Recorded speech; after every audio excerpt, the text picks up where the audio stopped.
дээр бэлсэн шороо тогтсон байлаа. Гарчигийн сөхөө зархад өгсөн нэрэн нөлөө гайхангүй. Өрөөний болон сандал дээр тоглоом.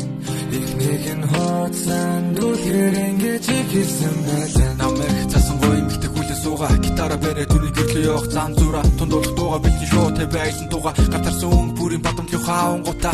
Түүнд үхийг хүснэ гэхдээ миний өөх цэцэг. Цасан нүрэх болон өнгө мутайсан бэлцэг. Өдуулын яз хууртнаас мэндэлсэн баяхаа хүү. Хүлэгмөр үүний цэргээ дагуулантай хүү. Надад хүлэгмөр байхгүй жалах зориг байлаа. Цэжин гал түнд аймаа өөхөд бэлэн байлаа. Ус ойлж гатал ярил тулуу бэл бутаж араатан цутаж яхад баяхаа хүү сүг тэргэн тухалж. Очих газар уулын цаанд үрүүлээ тэрчигчээ. Хортныхын нүдээс харахад мянган цэрэг гэрчигчээ. Хадаас нарахад баяхаа ордон дотор байлаа. Дузар дахиад арахад актан дээр нь үсэж байлаа. Цэцэрний өрхөө гитара өглөө. Түн дуулах дуугаа урамлуулан уулан дээр дуулаад түндүрсэн болов. Тэр сонсох болов.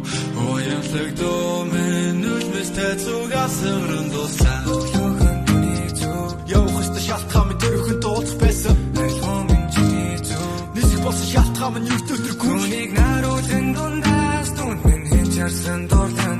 Үгийн сэтгэлийг булаач үлгэрийн цаг хугацаа.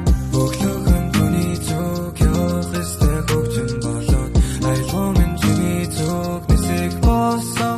Түүнийг наруулан дундаас түнд минь хинчарсан дурлан. Үгийн сэтгэлийг булаач үлгэрийн цаг хугацаа.